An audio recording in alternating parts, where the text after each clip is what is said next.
لذکر اللہ اکبر، اور اللہ کا ذکر تو بہت بڑی شے ہے۔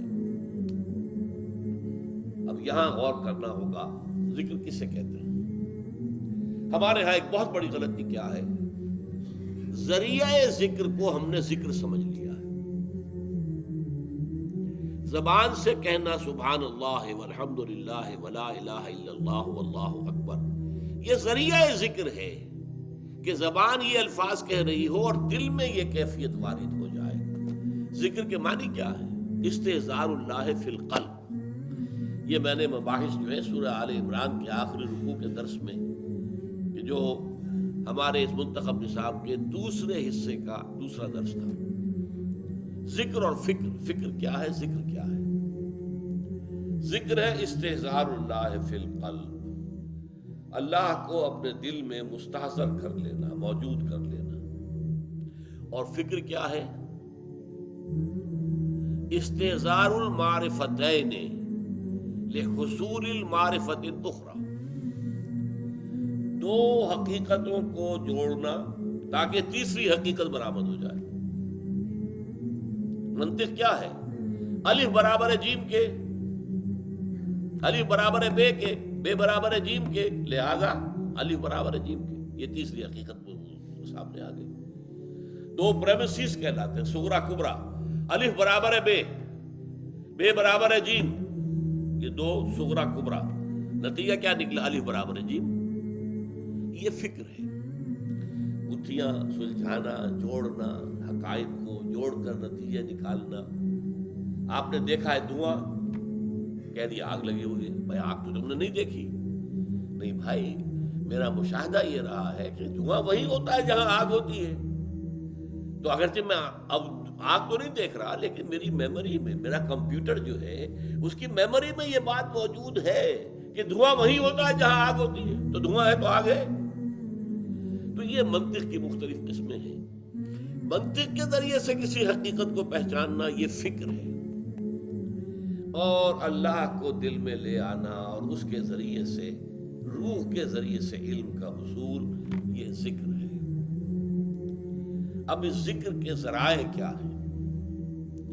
سب سے بڑا ذکر وہ ہے جس کا ذکر سب سے پہلے آیا، اتل ما اوحی الیک من الکتاب۔ اس کو قرآن کہتا ہے الذکر، دی ریمائنڈنگ، الذکر، انا نحن نزلنا الذکر انا لہ لحافظون۔ ہم نے ہی اس الذکر کو نازل کیا ہے اور ہم ہی اس کے وہ حافظ ہیں۔ یا ایھا الذی نزل علیہ الذکر انک لمجنون، سورہ ہجر میں آیا۔ لوگ کیا کہتے تھے؟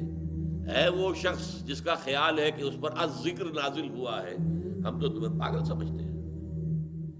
یا ایھا الذی نزل علیہ الذکر، حالانکہ وہ ذکر نہیں مانتے اسے، لیکن قرآن کا نام الذکر اتنا یعنی معلوم تھا کہ انہوں نے اس حوالے سے کہا یا ایھا الذی نزل علیہ الذکر انک لمجنون، ہم تو تمہیں مجنون مانتے ہیں۔ تو ذکر جو ہے، الذکر سب سے بڑا ذکر قرآن ہے، لیکن سب سے جامع ذکر نماز ہے۔ اس کا مطلب کیا ہے؟ ایک ذکر ہے جو زبان اور قلب سے ہو رہا ہے صرف، ایک ذکر ہے جس میں آپ کا پورا جسم ہے، آپ کھڑے ہیں ہاتھ باندھ کر جھکاؤ کے ساتھ، قنوت ہو رہا ہے، آپ کا پورا وجود جو ہے وہ ذکر کر رہا ہے اس وقت۔ صرف آپ سورہ فاتحہ جو پڑھ رہے ہیں وہی ذکر نہیں ہے، آپ کا جسم جو ہے وہ جس حیثیت میں کھڑا ہے اس وقت، اسے قنوت کہتے ہیں۔ ادب کے ساتھ کھڑے ہونا، ایک جھکاؤ کسی کیفیت ہونا، یہ بھی تو تم آپ کے پورے وجود سے ذکر ہو رہا ہے۔ پھر آپ رکوع میں گئے ہیں، یہ ذکر ہے، آپ نے اللہ کی عظمت کا اقرار کیا ہے، آپ نے اپنی انانیت اور خودی کو اللہ کے سامنے جھکا دیا ہے، یہ بالفعل ذکر ہے۔ اور پھر جب آپ سجدے میں گئے، آپ نے اپنے پورے وجود کو اللہ کے سامنے جھکا دیا، پیشانی جو انسان کی عزت کا سب سے بڑا مقام ہے، سب سے اونچا، خاک میں رکھ دیا ہے یا اللہ کے قدموں پر رکھ دیا ہے۔ اپنی خودی کی نفی، اپنی انانیت کی نفی، یہ ساری، اسی لیے کیا کہا گیا ہے، اقرب ما یکون العبد الی اللہ فی السجود، انسان اللہ سے قریب ترین جو ہوتا ہے وہ سجدے کی حالت میں ہوتا ہے۔ کیوں؟ ہمیں اللہ سے دور کرنے والی شے ہماری انانیت، میری مرضی، میری عقل، میری سوچ، میرے مفادات، میری ملکیت، یہ میں جو ہے یہی تو سب سے بڑا بت ہے۔ اپنے ہی حسن کا دیوانہ بنا پھرتا ہوں، اپنے وجود کا ہی تو سب سے بڑا دیوانہ ہم ہے، اپنی ہستی، اپنی انانیت۔ اب تکبر کو اسی لیے کہا گیا سب سے بڑا گناہ، ناقابل معافی گناہ تکبر ہے۔ لن يدخل الجنہ من کان فی قلبہ مثقال ذرۃ من کبر، جس شخص کے دل میں تکبر رائی کے دانے کے برابر بھی ہوگا وہ بھی جنت میں کبھی داخل نہیں ہو سکے گا۔ ہم نے اس تکبر کی نفی مطلق کر دی، اللہ کے قدموں میں، اللہ کی زمین پر پیشانی رکھتے ہیں۔ تو یہ وجود کا ذکر ہے۔ تو ہم گویا کہ جب نماز پڑھتے اس میں قرآن بھی پڑھتے ہیں، اس میں اللہ اکبر ہے، اس میں ہم سورہ فاتحہ ہے جو خود اپنی جگہ مکمل قرآن ہے۔ وَلَقَدْ آتَيْنَاكَ سَبْعًا مِّنَ الْمَثَانِي وَالْقُرْآنَ الْعَظِيمَ، ہم نے آپ کو 7 آیتیں ایسی دی ہیں جو دہرائی جاتی ہیں ہر رکعت میں، ہر رکعت میں، ہر رکعت میں، بہت بڑی تعداد میں ہم کہتے ہیں سب سے بڑا ذکر ہے۔ لیکن جامع ذکر جو ہے وہ ہے نماز۔ نمبر 3 ایک ذکر کی اور کیٹیگری ہے، اور یہ ہے دائمی ذکر۔ دائمی ذکر کے لیے جیسے قرآن کہتا ہے الذین یذکرون اللہ قیاما وقعودا وعلی جنوبہم، کھڑے ہوئے، بیٹھے ہوئے، لیٹے ہوئے ذکر کرتے ہیں۔ یہ ذکر کون سا ہے؟ اگر تو آپ ہر حال میں ذکر کریں گے تو کام کون سا کریں گے پھر؟ نہیں، دنیا کا کام بھی کرو، ذکر بھی کرو۔ سونے لیٹے ہو اللہ کا ذکر کرو، دعا وہ مانگو جو مسنون حضور مانگتے تھے۔ دعا مسنون ہے، اللہ سے مانگ رہے ہو، اللہ سے تعلق جڑ گیا، اور وہ مسنون الفاظ ہیں حضور کے ہیں، حضور سے تعلق جڑ گیا۔ ایک تیر میں 2 شکار۔ صبح اٹھے ہیں تو فوراً وہی دعا الحمدللہ الذی احیانی بعد ما اماتنی والیہ النشور۔ پھر آپ جانے لگے ہیں بیت الخلاء میں، دعا مانگی اللہم انی اعوذ بک من الخبث والخبائث۔ باہر نکل رہے پھر دعا مانگیے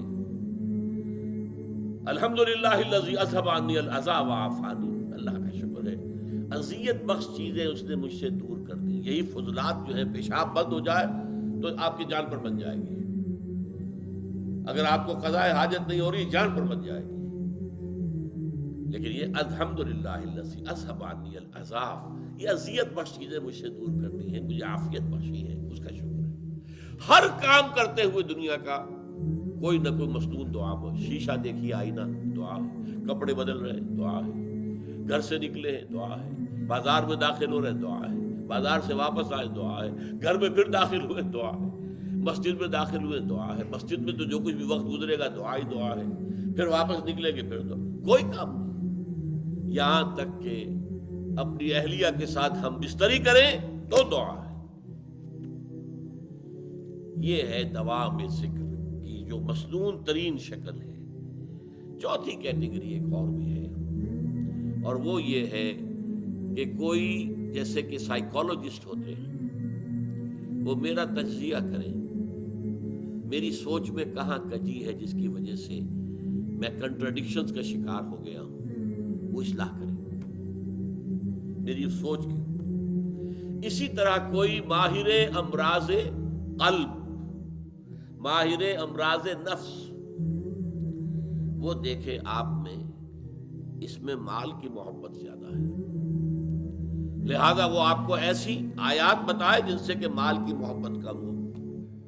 اس کا ورد کیا کرو بھائی، اس کا ورد کیا کرو، جاؤ اس آیت کو پکاؤ، یہ مولانا احمد علی رحمۃ اللہ علیہ کہا کر، پکاؤ اس کو جا کر، پڑھتے رہو پڑھتے رہو۔ تو یہ پی پی کال ہوگی، پرسن ٹو پرسن ڈفر کرے گی، کسی میں شہوت کا زور زیادہ ہے، کسی میں کچھ اور ہے، کسی میں شہرت کی طلب زیادہ ہے، تو ان کو ان کے مناسب حال دوا تجویز کرنا قرآن سے، قرآن کی آیات سے، کہ جس کا مراقبہ کریں، تکرار کرتے رہے تو اس مرض کا علاج ہو جائے۔ یہ 4تھی شکل ہے۔ واللہ یعلم ما تصنعون، اور آیت کا آخری ٹکڑا کیا ہے؟ جو کچھ تم کر رہے ہو اللہ اس سے واقف